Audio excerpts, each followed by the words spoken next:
Hello everyone! Kung bago pa lang kayo dito sa ating channel, mag-subscribe na kayo at i-hit ang notification bell para lagi kayong updated sa mga balitang napapanahon. Welcome po sa DIRS 2.0. Andito na naman ako para maghatid ng mga bagong balita tungkol sa TVJ.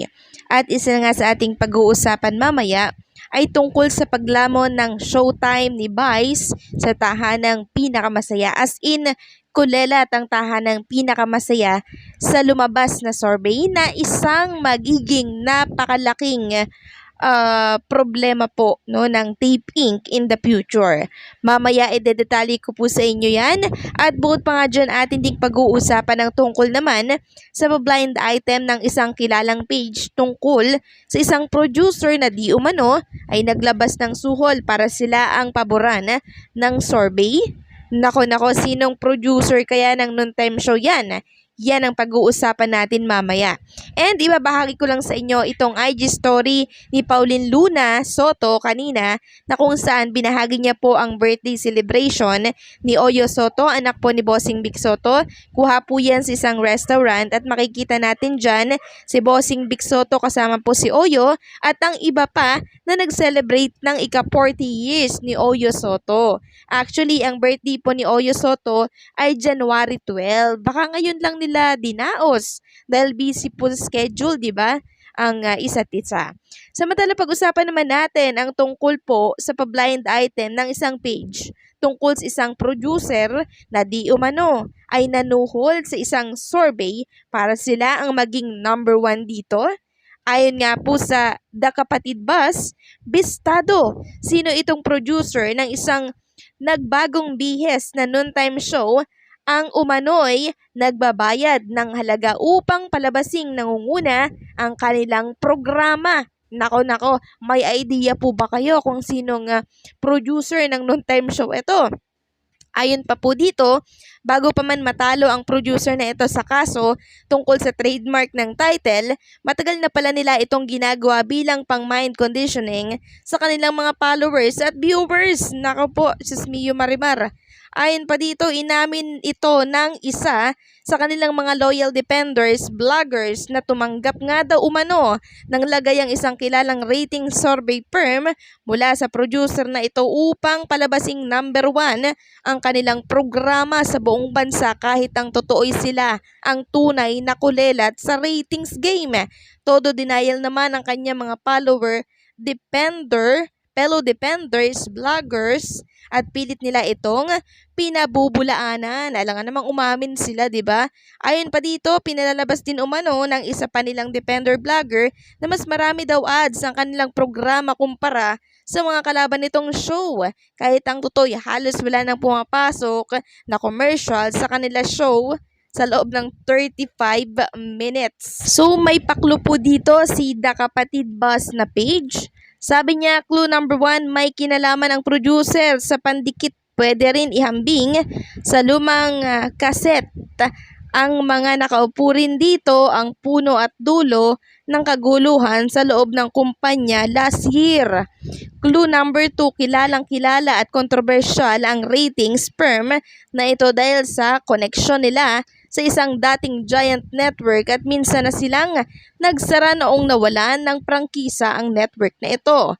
Ngunit muli itong nag-reopen. Hindi umano kilala ang key people ang likod ng kumpanyang ito. Kahit i-search mo pa sa Wikipedia, yun na, #blind item Kapatid Bus. So napakadali lang po ng clue na binigay ng The Kapatid Bus, no? At alam kong mahuhulaan nyo na yan agad. So ang balitang yan, mula din po sa pro-tape nilang supporters kay Kapuso Alliance, ano? Sa kanya po nagmula ang balitang yan na di umano nagbabayad po ang isang producer na ito sa Kantar para maging number 1 sa ratings. So, sa kanila po yan galing. Kami naman ay nagre-react lamang sa kung ano po ang aming nababasa at aming nakikita, no? Samantalang pag-usapan naman natin ang tungkol po sa ginawang paglamo ng It's Showtime sa Tape Inc. tungkol sa lumabas po na survey na isang magiging napakalaking problema po ng tape in the future. So, naglabas po ng ratings ang NUTAM for January 11, 2024. Araw po yan ng Thursday, na kung saan itong tahanang pinakamasaya po ang kakulputan sa ratings. Nalamangan pa po sila ng It's Showtime. So ang tahanang pinakamasaya meron lamang pong 2.6%, habang ang It's Showtime ay 3.0%.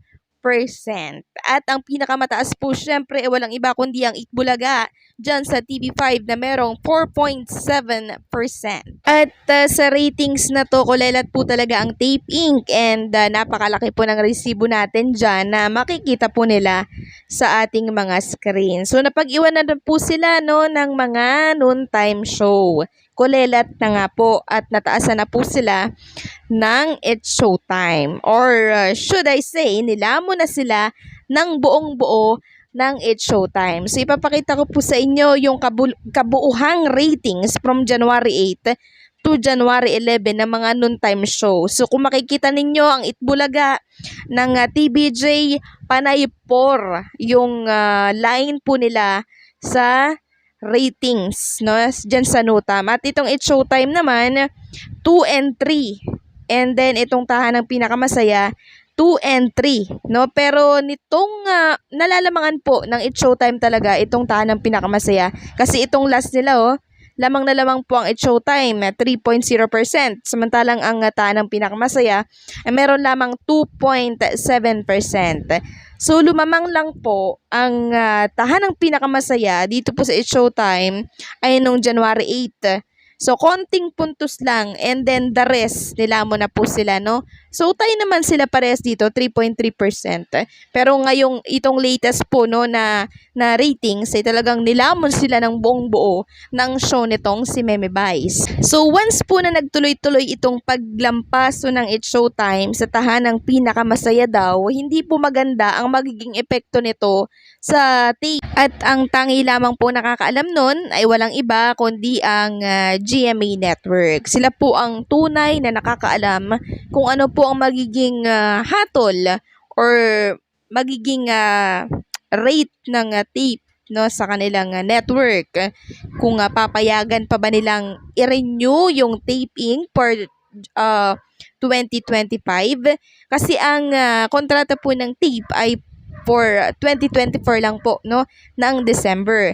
Kasi kung ganito yung ratings, makikita nyo na mas mataas pa po yung It's Showtime sa laban po dito sa tahanang pinakamasaya gayong nasa main channel na sila, no, dyan sa GMA Network na merong 106 na station. Ganito pa po yung nagiging ratings nila. Ano po ang magiging impact nito sa network nila? Hindi po talaga maganda. Dahil once nalaglag po lagi yung ratings ng isang noontime show, hindi po ito nakakatulong sa kanila. Dahil ang ratings, basihan po yan ng mga advertisers kung saan silang noontime show maglalagay ng ads nila para mas maraming tao po ang makapanood. Tapos, ano nga ulit yung pakalat ng mga pro-tape? Marami daw yung ads count na pumapasok sa kanila. Hindi kaya ito yung mga advertisers na nag-pull out noon tapos binalikan lang sila ngayon para singilin sila. So, nagtatanong lang, hindi kaya? So, nagtatanong lang, no? So, yan yung ating malalaman sa mga susunod pang araw, linggo, at buwan. So, hanggang dito na lamang po muli, no?